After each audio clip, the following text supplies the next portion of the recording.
বাড়িতে গিয়ে ষষ্ঠীর দিনটা আমার কেমন কেটেছিল এই ভিডিওতে আমি সেটাই বলবো। নমস্কার, আমি বিদিশা। আমার নতুন একটি ভিডিওতে তোমাদের সবাইকে স্বাগত জানাই। আমি আসলে ওই আকাশটা দেখানোর চেষ্টা করছিলাম। হাই, কেমন আছো তোমরা সবাই? আশা করছি সবাই খুব খুব ভালো আছো। আজকে ষষ্ঠীতে এখন আমরা যাচ্ছি দোকানে। এসেছি বাড়িতে, আর বাড়িতে এসে আমাদের একটাই কাজ দোকানে গিয়ে বসে থাকা, আর কোনো কাজ নেই। তো আমরা এখন যাচ্ছি দোকানে ঠাকুর দেখতে। কোথায় যাব জানি না। বাবা, কাকু, কাকিমা, ঠাকুমা সবাই আগে থেকেই চলে যেত, আর আমি ও আর ভাই যেতাম বিকেলবেলা। একটু সেজে গুজে একেবারে বেরোতাম আর কি। আর এই যে আমার ছোট্ট ভাইটা কবে এত বড় হয়ে গেল কে জানে। কোনো পর্যন্ত আর বাইকে উঠলে মনে হতো এই তো কদিন আগে ছোট ছিল, এ কিভাবে নিয়ে যাবে। অবশ্য সারা পুজোতে ওর সাথে ঘুরতে ঘুরতে সেই ভয়টা কেটে গেছে। বিশ্বাস হয়েছে যে হ্যাঁ, আমার ভাই ঠিকঠাক নিয়ে যেতে পারবে। এরপর একটু রাতের দিকে আমি, ভাই আর ও মিলে এলাম আমাদের নতুনহাট বাজারের দুর্গা প্রতিমা দেখতে। এখানে প্যান্ডেল হয় না, এখানে মন্দির, সেখানেই দুর্গা প্রতিমা প্রতিষ্ঠিত। তবে আমাদের গ্রামের পূজায় এবার বেশ ভালো লাগছিল, এই সারা রাস্তা জুড়ে লাইটিং করেছিল বলে। আমি আর ভাই দেখতে দেখতে আসলাম, ওকে বললাম একটু ভিডিও করে দাও। এরপর চলে এলাম কাকুর দোকানে। সে তো বসার জায়গা নেই, উপরে বসে আমি সবার ভিডিও করছি বসে বসে, আর কোনো কাজ পাইনি। এরপর বাবার দোকানে এসে আমি কেরালা কটন শাড়িগুলো একটা নিলাম। আমি বাবাকে আনতে বলেছিলাম কারণ এই শাড়িটা এখন খুব ট্রেন্ডে চলছে। আমি অবশ্যই একটা বান্ধবীর থেকে নিয়ে পরেছিলাম আমার একটা নাচের ভিডিওতে। তারপরে ভেবেছিলাম আমার একটা নেওয়া দরকার, খুব সুন্দর নরম সুতির, আর খুবই ভালো লাগে এটা পরলে। এখানে আমি ষষ্ঠীর দিন নতুন জামা পরে এসে মায়ের জুতো পরে আয়নার সামনে এখান থেকে ওখানে যাচ্ছি।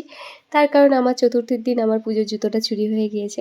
মা বলেছিল এটা তুই নিয়ে নিস। যাই হোক, এখানে যে আরেকটা সাদা শাড়ি দেখলে, ওই শাড়িটাও আমার খুব পছন্দের ছিল, তো আমি বাবার দোকান থেকে নিয়ে নিয়েছি। আর এই লাস্ট শাড়িটা আমি সপ্তমীর দিন পরেছি। সেই লুকটা দেখতে হলে অবশ্যই নেক্সট ভিডিওটা দেখো। 8:30-9টার দিকে আমরা দুটো বাইক নিয়ে বেরিয়ে পড়লাম ঠাকুর দেখতে, কোনো প্ল্যান ছাড়াই। বাসিরামে এসে উপস্থিত, আর ওই যে ওর অবস্থাটা দেখতেই পাচ্ছ। তাও ঠাকুর দেখতে যাই, ঘুরে আসি, দোকানের মধ্যে থেকে আর কি করব এই ভেবে। প্যান্ডেলগুলো খুবই ভালো হয়েছিল। আরও একটা আমাদের মাথায় চিন্তা ছিল, পরে যদি বৃষ্টি হয় দেখা হবে না, তার থেকে চলো এখনই দেখে আসি। বিভিন্ন রকমের চামচ দিয়ে এই প্যান্ডেলটা করেছে। আমাদের গ্রামের দিকে এটা অনেক অনেক ভালো। কলকাতার ঠাকুর দেখলেও গ্রামে গিয়ে ঠাকুর দেখার মজাটাই আলাদা। তার কারণ ওখানে বিভিন্ন পরিচিত মানুষদের সঙ্গে দেখা হয়, প্যান্ডেলে গিয়ে গল্প হয়, এটাই বেশি ভালো লাগে। আর কলকাতায় ইয়া বড় বড় লাইন দিয়ে ভিড় ঠেলে গিয়ে প্যান্ডেলে পা দেওয়ার আগেই বলবে বেরিয়ে যাও। এই প্যান্ডেলটা দেখার পরেই বাসিরামের পাশেই আরও একটি প্যান্ডেল হয়, সেখানে আমরা পৌঁছে গেলাম আলোক রোশনাই রাস্তার মাঝখান দিয়ে হাঁটতে হাঁটতে।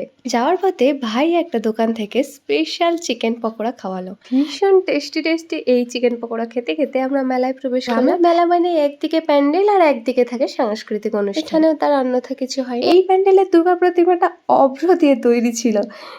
ভিডিওটা তোলাই হয়নি, ভেবেছিলাম আবার তো কালকে আসবো তখন তুলবো, নইলে তোমাদেরকে দেখাতাম। ওই যে দূরে দেখা যাচ্ছে, এখানেও বেশ ভালো হয়েছিল।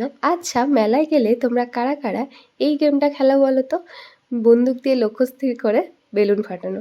আগে দেখতাম বাবা কাকুকে, এখন দেখছি ভাই আর ওকে।